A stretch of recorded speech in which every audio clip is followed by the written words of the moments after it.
अब व्यंजन संधि प्रारंभ होती है। अभी हमने स्वर संधि और प्रकृति भाव ये दो संधियों को पूर्ण किया है। अब व्यंजन संधि यहाँ पर प्रारंभ हो रही है। व्यंजन का मतलब होता है का दीनी व्यंजनानी। जो हमने पूर्व में 47 वर्णों के दो विभाग किए थे, तत्र चतुर्दशादौ स्वरा कह के 14 स्वर कहे थे, और का दीनी व्यंजनानी का से प्रारंभ करके हा पर्यंत तक व्यंजन कहे गए थे। उन व्यंजनों की क्रम से यहाँ पर अब संधि बताई जाती है। तो यहाँ पर व्यंजन संधि का मतलब होता है पूर्व पद में व्यंजन होना। अभी जो स्वर संधि पढ़ रहे थे उसमें पूर्व पद में स्वर होता था और उत्तर पद में भी स्वर होता था, लेकिन अब यहाँ व्यंजन संधि में पूर्व पद में व्यंजन है और उत्तर पद में स्वर भी हो सकता है और व्यंजन भी हो सकता है।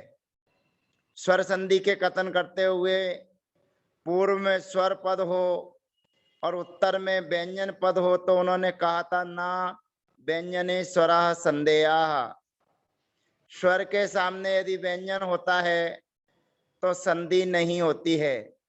इसका मतलब यह है कि व्यंजन के सामने व्यंजन होता है तो संधि होती है, और व्यंजन के सामने स्वर होता है तो संधि होती है।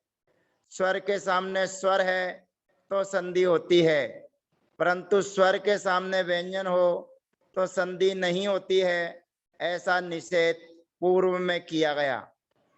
तब अब यहाँ पर पूर्व पद हमें क्या करना है, तो सबसे पहले का दीनी व्यंजनानी। तो का दीनी व्यंजनानी से का मतलब है ककार से लेकर हा पर्यंत व्यंजन कहलाते हैं। तो सबसे पहले पूर्व पद में का माने कवर्ग, चा माने चवर्ग, टा माने तवर्ग, ता माने तवर्ग और पा माने पवर्ग, यानी वर्ग 5 कहे थे। ते वर्गाः पंच पंच पंच, ऐसा पूर्व में 5 वर्ग बताए गए थे। अब उन वर्गों में से पहला पहला एक एक वर्ग का एक एक अक्षर लेना है। तो वर्ग के पहले अक्षर का लेने का मतलब है कि वर्ग का पूर्व पद में वर्ग का पहला अक्षर होना चाहिए। तो आप लोगों को यहाँ पर दिख रहा है वर्ग का पूर्व पद क्या है, कहते हैं वाक धन अत्र।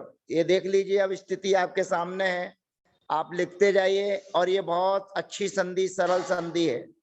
ये वाक धन अत्र, पूर्व पद में वाक माने वर्ग का पहला अक्षर का है, उसके सामने आ माने अत्र है माने स्वर है। दूसरा उसी प्रकार का प्रयोग है वाक धन जयति। तो यहाँ पूर्व पद में वाक वर्ग का पहला अक्षर है, और जो जयति है वो घोषबंतोन्य यानी वर्ग का तीसरा, चौथा और पांचवा अक्षर घोष कहलाता है। तो इन दोनों वाक्यों के प्रयोग से आपको ये बात स्पष्ट हो गई है कि पूर्व पद में वर्ग का पहला अक्षर होना चाहिए और उत्तर पद के आदि में या तो स्वर होना चाहिए या घोष होना चाहिए, क्योंकि दो प्रयोग आपके बीच में है। अब दो प्रयोगों की तरह आगे जाएंगे तो फिर चवर्ग का पहला अक्षर अच मिलेगा, अत्र मिलेगा, फिर अच मिलेगा और गच्छति, ये गा घोष है, फिर सट मिलेगा, फिर अत्र मिलेगा, फिर सट गच्छन्ति, माने एक स्वर एक घोष। तत्र धन अत्र, तत्र धन गच्छति, ककुप धन आस्ते, ककुप धन जयति। तो एक प्रयोग यदि आपके समझ में आएगा तो शेष चारों प्रयोग यानी कि वर्ग के प्रथम अक्षर में पूर्व में का माने कवर्ग है, ककार है, और ककार के सामने दो स्थितियां हैं। अत्र में माने आ स्वर है और जयति माने जा घोष है। तो अब सीधा सा नियम है, सामान्यतया नियम है। सूत्र जो अब 68 नंबर का आ रहा है उसका पहले अर्थ समझ लीजिए कि वो सूत्र क्या कहने जा रहा है। वह सूत्र ये कह रहा है कि पूर्व पद में वर्ग का प्रथम अक्षर हो। वर्ग का प्रथम अक्षर का मतलब है कवर्ग का पहला अक्षर का, चवर्ग का पहला अक्षर चा, टवर्ग का पहला अक्षर टा, तवर्ग का पहला अक्षर ता और पवर्ग का पहला अक्षर पा, यानी कि पूर्व पद में वर्ग का प्रथम अक्षर होना चाहिए। और उत्तर पद में क्या होना चाहिए? कहते उत्तर पद में स्वर होना चाहिए। तो यहाँ अत्र में आ है और जयति में जा है। तो ये दो चीजें हम आपको बता रहे हैं। तो वर्ग का जो पहला अक्षर है उसके सामने स्वर हो अथवा घोष हो तो वर्ग का पहला अक्षर तीसरा हो जाता है। वर्ग का जो पहला अक्षर है वह तीसरा हो जाता है, यानी कि का वर्ग का पहला अक्षर है और वर्ग के तीसरे अक्षर को देखेंगे तो का, खा, गा, बा, गा वर्ग का तीसरा अक्षर है। तो यहाँ का के स्थान पर गा आदेश हो जाएगा। दोनों जगह का के स्थान पर गा आदेश हो जाएगा, क्योंकि सूत्र कहता है वर्ग के प्रथम अक्षर के सामने स्वर हो अथवा घोष हो तो वर्ग का जो प्रथम अक्षर है वह तीसरा अक्षर हो जाता है। यानी वर्ग का पहला अक्षर का है तो वो गा हो जाएगा, वर्ग का पहला अक्षर चा है तो वह जा हो जाएगा, वर्ग का पहला अक्षर टा है तो वह डा हो जाएगा, वर्ग का पहला अक्षर ता है तो वो दा हो जाएगा, और वर्ग का पहला अक्षर पा है तो वो बा हो जाएगा। केवल एक सूत्र आपको याद रखना है, सामान्य नियम ये याद रखना है कि वर्ग का पहला अक्षर यदि वो तीसरा हो जाता है तो सामने कब होगा? या तो स्वर होंगे और घोष होंगे, ये दो में से कोई एक व्यक्ति होंगे तभी वो तीसरा होगा, अन्यथा नहीं होगा। तो प्रथम सूत्र है वर्ग प्रथमा पदांता स्वर घोष वत्सु तृतीयान। वर्ग प्रथमा यानी वर्ग का जो पहला अक्षर है, और क्या होना चाहिए? पदांता। पदांत का मतलब होता है दोनों पदों का अर्थ स्पष्ट हो। जो पूर्व पद में वाक माने वचन, अत्र माने यहाँ, वाक माने वचन, जयति माने जीतते हैं, तो जहां दोनों पदों का अर्थ स्पष्ट हो वो पदांत जानना चाहिए। तो यहाँ पर वर्ग का पहला अक्षर है, पदांत है, उसके सामने स्वर हो अथवा घोष वत्सु यानी कि घोषवान वर्ण के होने पर जो वर्ग का प्रथम अक्षर था उसको तृतीयान यानी कि तीसरा हो जाता है। अब तीसरा होगा तो क्या बनेगा? तो पहले देखिए वागत्र, यहाँ पर व्यंजन मत्स्वरम परवर्णम नयेत लगाकर जो अपने गा किया था और सामने अत्र था तो उसको जोड़ दिया जाएगा तो बनेगा वागत्र। और जयति था तो वहां बनेगा वाग जयति। अच का अत्र था तो बनेगा अजत्र। और आगे था गच्छति तो बनेगा अच अज गच्छति। षडत्र, सट धन अत्र षडत्र, फिर षड गच्छति। अब यहाँ पर षड गच्छति लिखा हुआ है। अब षड गच्छति में थोड़ा सा अपने को संशोधित करना पड़ेगा कि यहाँ पर षट गच्छन्ति ऊपर लिखा हुआ है और नीचे लिखा हुआ है षट गच्छति। तो स्वाभाविक है कि यहाँ पर एक बिंदी की आवश्यकता है। षडत्र के बाद में षट गच्छति ये लिखा हुआ है, यहाँ पर गच्छन्ति चाहिए, क्योंकि षट माने होता है 6 और गच्छन्ति माने जाते हैं। तो ये देखिए बिंदी यहाँ पर रखी जा रही है आपके दिखाने के लिए। ये देखिए बिंदी आ चुकी है। तो यहाँ पर षट गच्छन्ति 6 जाते हैं, माने गच्छति बोलेंगे तो एक जाता है, लेकिन षट गच्छन्ति क्योंकि ऊपर भी गच्छन्ति था तो यहाँ पर भी गच्छन्ति ही चाहिए। तत् धन अत्र तदत्र और तत् धन गच्छति तत्ककुप आस्ते यानी ककु वास्ते और ककुप जयति। इस प्रकार से वर्ग का प्रथम अक्षर तृतीय हो जाता है।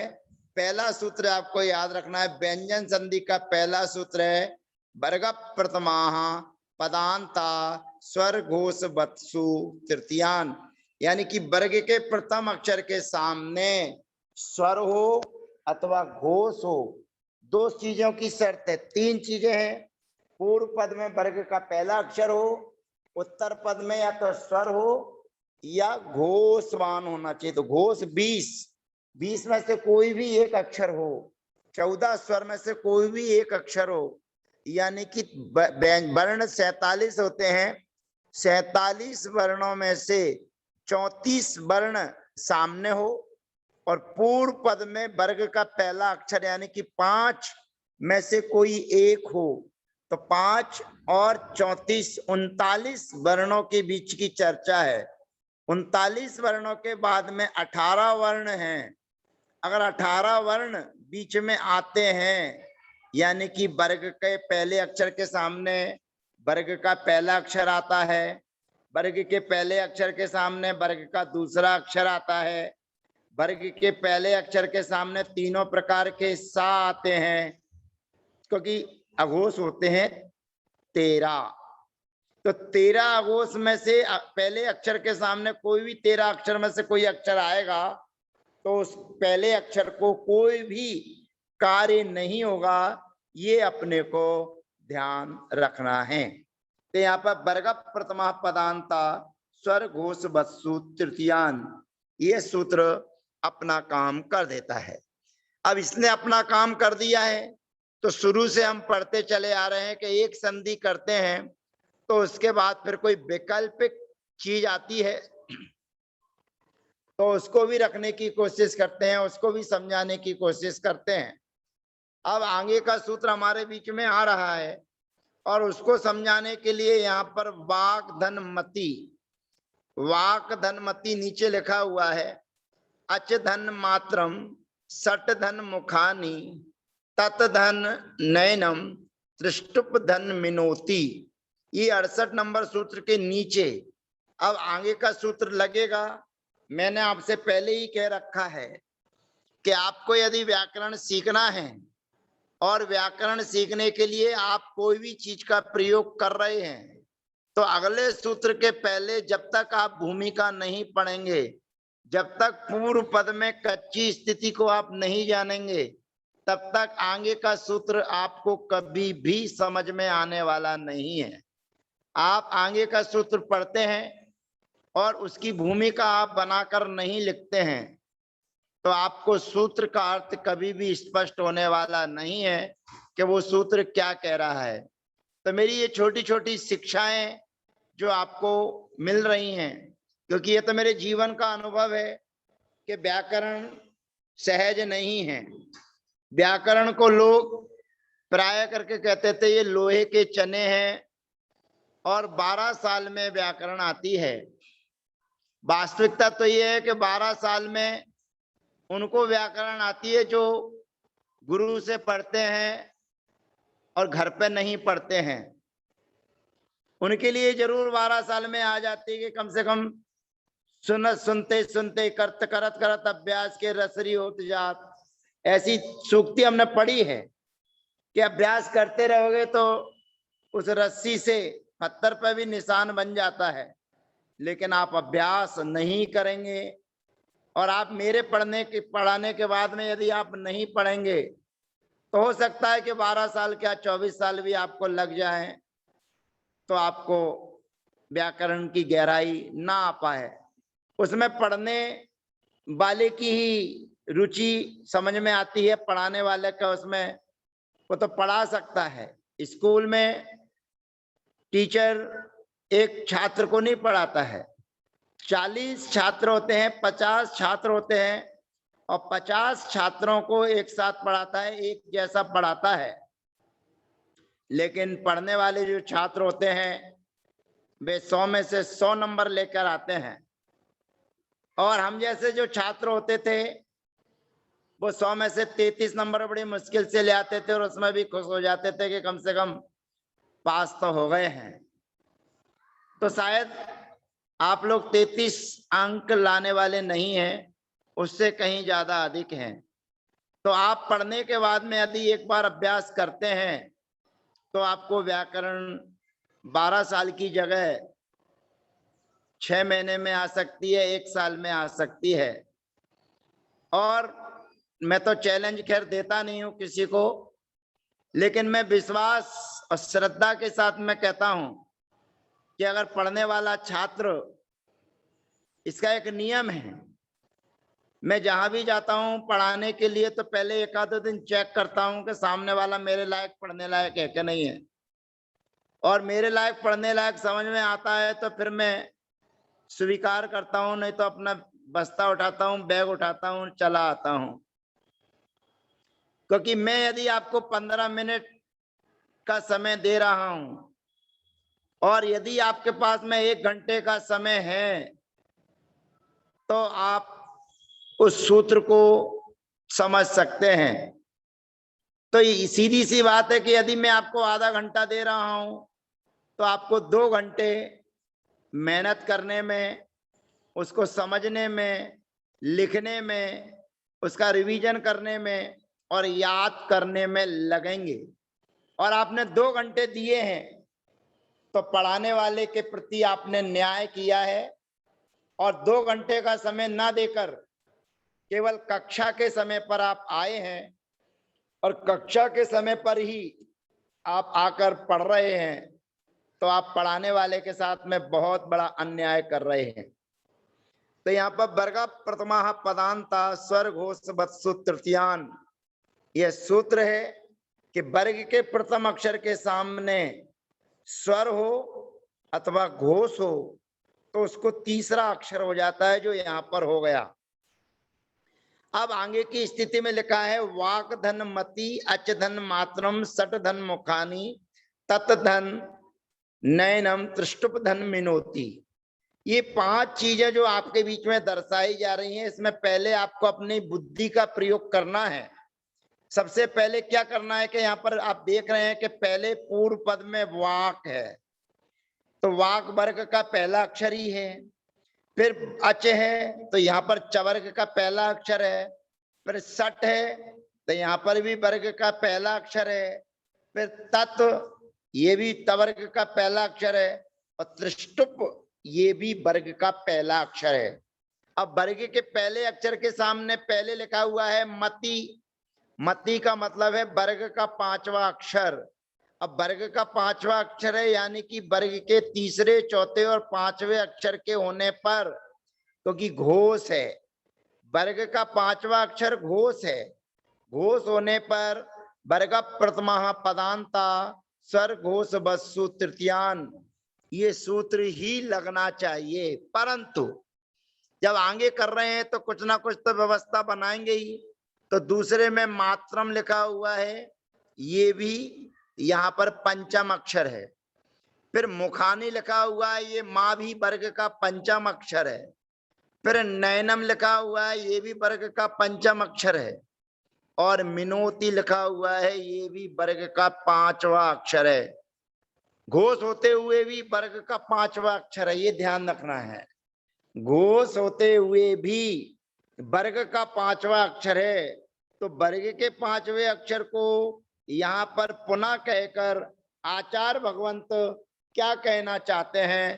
तो अब दूसरी व्यवस्था ये है कि आपको हमेशा दिमाग में रखना है कि जहां वर्ग का पहला अक्षर पंचम हो जाए,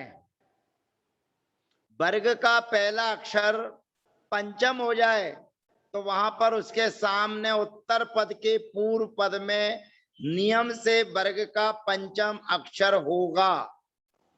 तो यहाँ पर वाक धन मति, मति में माँ, ये वर्ग का 5वां अक्षर है, यानी कि वर्ग का जो पहला अक्षर है वह उसी वर्ग का 5वां अक्षर हो जाएगा, यानी कि का के स्थान पर हो जाएगा ग। ऊपर के सूत्र से होना था गा, लेकिन यहाँ होगा ग।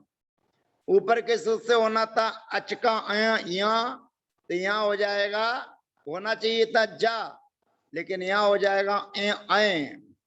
फिर सटका डा होना चाहिए था, लेकिन हो जाएगा अणा। और तत्के ता को दा होना चाहिए था, पर हो जाएगा ना। और त्रिष्टुप के पा को बा होना चाहिए था, लेकिन हो जाएगा मां।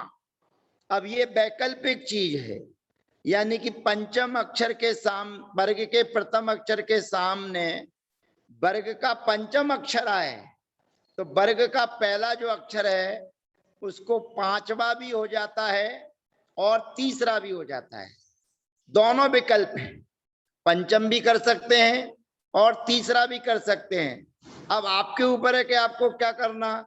इसमें अपने को अपना विवेक ये लगाना है कि पहला जो 68 नंबर का सूत्र है, वर्ग प्रथमा पदांता स्वर घोष वस्तु तृतीयान, वह घोष के होने पर वर्ग के प्रथम अक्षर को तीसरा कर रहा है। अब जब 69 नंबर का सूत्र जो आ रहा है, पंचमे पंचमांश तृतीयान नवा, पंचमे पंचमांश तृतीयान नवा, अर्थात वर्ग के पंचमी पंचम अक्षर के होने पर वर्ग का जो पहला अक्षर है वो पंचमान पांचवा होता है। यहाँ पर जो नवा है, ये नवा शब्द अथवा के लिए है, विकल्प के लिए नहीं। तो पंचमे पंचमान तृतीयान नवा, तो पंचम अक्षर के होने पर वर्ग का जो पहला अक्षर है, प्रथम अक्षर है, वो पंचमान यानी कि पांचवा भी हो जाता है, अथवा नवा माने अथवा तृतीयान तीसरा भी हो जाता है। यानी कि वर्ग के पहले अक्षर के सामने वर्ग का पंचम अक्षर हो तो वर्ग का जो पहला अक्षर है वो पांचवा अथवा तीसरा अक्षर हो जाता है। अब अपने को विवेक ये लगाना है कि पांचवा भी कहा जा रहा है, तीसरा भी कहा जा रहा है। अब हमारी समझदारी ये है कि हम अगर तीसरा करते हैं तो ये हमारी समझदारी इसलिए नहीं है कि वर्ग प्रथमा पदांता स्वर घोष वस्तु तृतीयान, जो 68 नंबर का सूत्र है वर्ग के तीसरा अक्षर कर रहा है। और अगर इस सूत्र से भी हम वर्ग का तीसरा अक्षर करें तो ऊपर के सूत्र की उपयोगिता क्या रही, और नया ये बनाया है पंचमे पंचमांश तृतीयान नवा, तो इस सूत्र की क्या उपयोगिता है।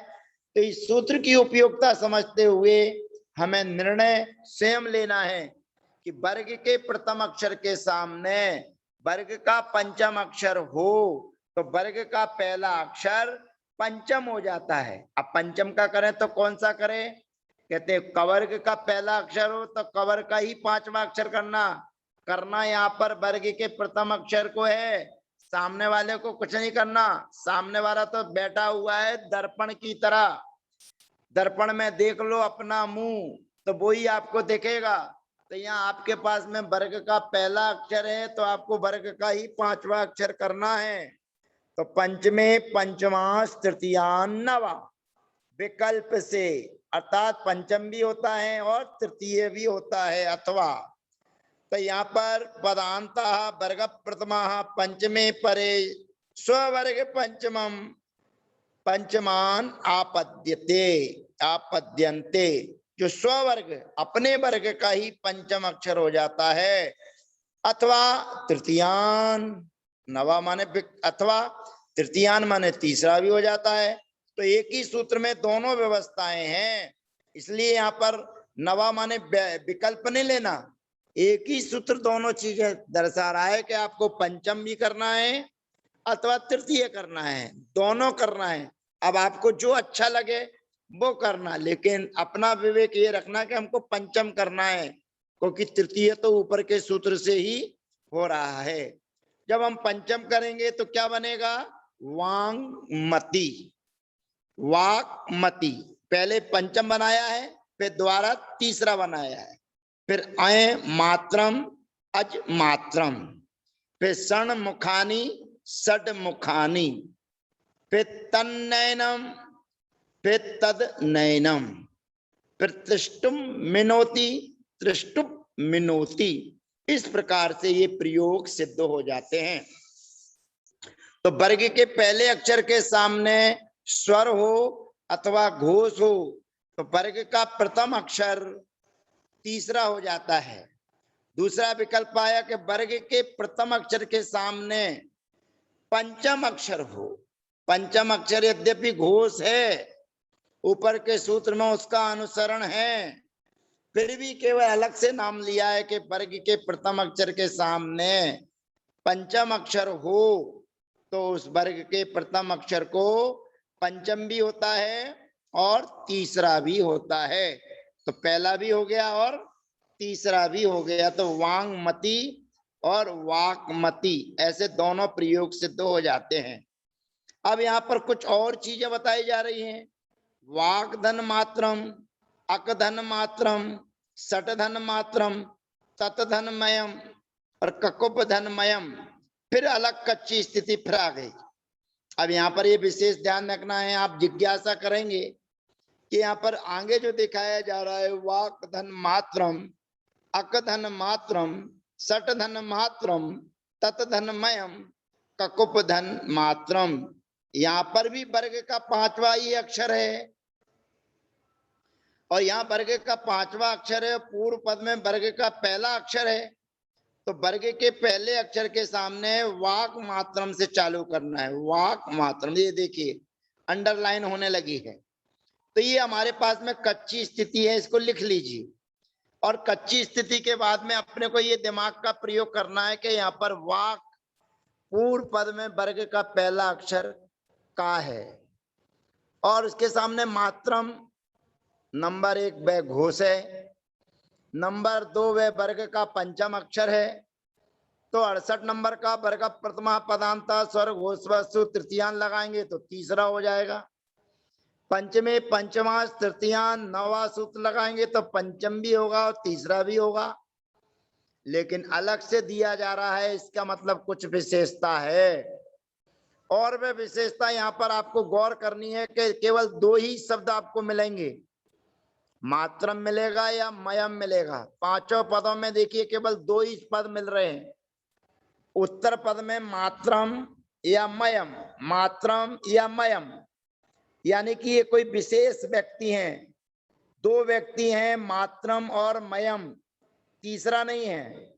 ना नहीं है, टवर्ग का पंचम अक्षर नहीं है, चवर्ग का पंचम अक्षर नहीं है, कवर्ग का भी पंचम अक्षर नहीं है। तो यहाँ पर केवल 2 ही शब्द हैं, मात्रम और मयम, यानी कि इनमें कुछ विशेषता है। आगे जब आप तद्धित प्रकरण पढ़ेंगे, उस तद्धित प्रकरण में ये मात्रम और मयम ये 2 प्रत्यय हैं, ये 2 प्रत्यय होते हैं शब्दों से। तो ये प्रत्यय संबंधी पंचम अक्षर है और प्रत्यय संबंधी पंचम अक्षर के लिए केवल 2 ही शब्द मिलेंगे, मात्रम और मयम। ये ध्यान रखना है, मात्रम और मयम ये वर्ग के पंचम अक्षर हैं, ये सीधे सीधे प्रत्यय आए हुए हैं। तो जो शब्द यहाँ लिखे हुए हैं उससे वो प्रत्यय आए हुए हैं। तो उस प्रत्यय आने पर 70 नंबर का सूत्र हमारे बीच में आ जाता है, पंचमे प्रत्यय पंचमे पंचमान नित्यम। प्रत्यय, प्रत्यय माने ऊपर कहा गया था पंचमे पंचमास तृतीयान नवा। अब यहाँ पर कहा जा रहा है प्रत्यय पंचमे, प्रत्यय संबंधी पंचम अक्षर के होने पर नित्यम पंचमान, यानी कि पंचम अक्षर ही होता है, तृतीय नहीं होता। जो पंचमे पंचमा तृतीया नवा 69 नंबर का सूत्र हमारे बीच में कह रहा है कि पंचम अक्षर के होने पर पंचम भी होता है, तीसरा भी होता है। लेकिन 70 नंबर का सूत्र प्रत्यय पंचमे पंचमान नित्यम ये कहता है कि ऊपर का सूत्र ने कहा है कि पंचम अक्षर होना चाहिए, लेकिन ये कहता है कि प्रत्यय संबंधी यदि पंचम अक्षर है तो प्रत्यय संबंधी केवल 2 शब्द ही मिलेंगे, मात्रम और मयम, इनके अलावा कोई तीसरा नहीं मिलेगा। तो प्रत्यय संबंधी पंचम अक्षर के होने पर जो वर्ग का प्रथम अक्षर है वो नित्यम पंचमान, नित्य ही पंचम अक्षर हो जाता है। पदांतः वर्ग प्रथमः नित्यम स्वर्ग पंचमान आपद्यन्ते। जो पदांत में रहने वाला वर्ग का प्रथम अक्षर है वह नित्य ही अपने वर्ग का पंचम अक्षर हो जाता है। शर्त क्या है? प्रत्यय पंचमे परे। तो प्रत्यय संबंधी पंचम अक्षर के होने पर केवल एक ही प्रयोग होगा जिसका नाम है पंचम अक्षर। तो प्रत्यय संबंधी केवल 2 ही शब्द हमें मिलेंगे, तीसरा नहीं मिलेगा। तो यहाँ पर मिलेंगे वांग मात्रम, देखिए एक ही प्रयोग, वांग मात्रम, फिर अय मात्रम, फिर षण मात्रम, फिर तन्मयम, फिर ककुमय मात्रम, माने एक ही प्रयोग, आपको दो ही प्रयोग है, मात्रम मयम, माने कहीं भी कोई शब्द को आप करेंगे तो इसमें लगा सकते हैं। तो यानी कि बहुत से लोग प्रश्न करते हैं प्रत्यय क्या कहलाता है, तो प्रत्यय मात्रम प्रत्यय, मात्र प्रत्यय है और मयम प्रत्यय है। प्रत्यय तो मात्रच और मयट कहलाता है, लेकिन बाद में मात्रम बनता है और मयम बनता है। प्रत्यय है मात्रच और मयट, टा का अनुबंध हो जाता है, चा का अनुबंध हो जाता है, और नपुंसक लिंग में कर्म बनता है, तो नपुंसक लिंग में तन्मयम, अय मात्रम, षण मात्रम, तन्मयम, ककुम मात्रम, ये प्रयोग वांगमयम, ये सब प्रयोग सिद्ध हो जाते हैं। तो आज हमने व्यंजन संधि में पूर्व पद में प्रथम अक्षर, पूर्व पद में प्रथम अक्षर और उसके सामने स्वर अथवा घोष अथवा वर्ग का पंचम अक्षर अथवा प्रत्यय संबंधी पंचम अक्षर के होने पर वर्ग के प्रथम अक्षर को ही तीसरा किया है, वर्ग के प्रथम अक्षर को ही पंचम किया है, और वर्ग के प्रथम अक्षर को ही पंचम और तृतीय दोनों में से कोई एक करना है।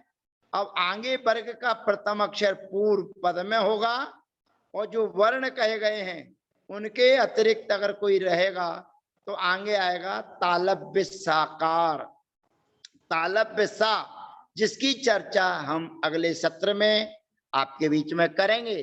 तो यानी कि वर्ग के पहले अक्षर का या तो तृतीय होता है, ये पंचम होता है, ये आपको आज याद करना है, कंठस्थ करना है, क्योंकि आप ये विद्या को आज 36 मिनट का समय आपको प्राप्त हुआ है। तो यानी कि 4 का गुणा करेंगे आप, तो ये दोनों के दोनों सूत्र आपको स्मरण में आ जाएंगे। कुछ कागज में आपका समय लगेगा, कुछ लिखने में आपका समय लगेगा, कुछ याद करने में आपका समय लगेगा, कुछ बताने में आपका समय लगेगा। तो आप यदि व्याकरण में पारंगत होना चाहते हैं, मैं तो आपको पुनः पुनः निवेदन प्रार्थना यही कर रहा हूं कि मैं तो एक कक्षा को 2 साल में पास करता आया हूं, तो आप लोग तो एक कक्षा को एक ही बार में पास करते होंगे, और मैंने व्याकरण को पढ़ने में केवल 6 महीने लगाए हैं। 6 महीने पढ़ने के बाद में मैं संस्कृत व्याकरण को टीकमगढ़ में जाकर पढ़ाना मैंने प्रारंभ कर दिया था, और मैंने साहित्याचार्य पंडित पन्नालाल जी से पढ़ा है, और उनकी विधा थी कि मूल सूत्र से, मूल संस्कृत से पढ़ना और पढ़ाना सीखिए। तो मैंने टीकमगढ़ में सर्वप्रथम पढ़ाना चालू किया, तो मैं उस समय मेरे पास में मूल पुस्तक थी जिसमें हिंदी नहीं थी, और पढ़ने वाले पाठकों के पास में जो आपके पास में ज्ञानमती माता जी की पुस्तक है वही पुस्तक उनके पास में थी। लेकिन मैं जब अर्थ करता था तो सामने वालों को हिंदी देखने की आदत रहती थी, वो हिंदी में देखकर कहते थे यहाँ तो ऐसा नहीं है, यहाँ तो ऐसा लिखा हुआ है, यहाँ ऐसा नहीं है, यहाँ ऐसा लिखा हुआ है। इन 2 शब्दों ने मेरे को प्रेरित किया, और उस समय से मैंने अपनी कलम लेखनी चलाना चालू की, और उसी का आज ये परिणाम है कि कातंत्र रूपमाला के 6 भाग, 6 पुस्तकें प्रकाशित हो चुकी हैं, 7वीं पुस्तक आने वाली है। तो कहने का अभिप्राय यही है कि वो 6 महीने में मैंने पढ़ाना चालू कर दिया था। तो जो 12 साल में कहावत है कि 12 साल में व्याकरण आती है, वो उसको मैंने असत्य घोषित किया, असत्य प्रमाणित किया, लेकिन केवल मेहनत के बल पर। इसलिए आप सबसे निवेदन है कि आप लोग एक कक्षा में 1 साल में ही बैठे हैं, और मेरी तरह 33% अंक से पास नहीं होते होंगे, इसलिए आप तो 4 महीने में, 6 महीने में सीख सकते हैं। अभी एक ब्रह्मचारी भैया जी हमारे बीच में आए थे, उनका नाम था पीयूष मोदी, इंदौर के। अगर वो पढ़ने के लिए तैयार है तो सारे वैकल्पिक एक तरफ रह जाएंगे, और वो 4 महीने में पूरे व्याकरण को कंठस्थ याद करके आपके बीच में रख सकते हैं। तो पढ़ने वाला अगर लगन से पढ़े तो 4 महीने में, और थोड़ा सा समय चाहिए तो 6 महीने में वह व्याकरण को सीख सकता है। शेष चर्चाएं अगले सत्र में। तब तक के लिए जय जिनेन्द्र।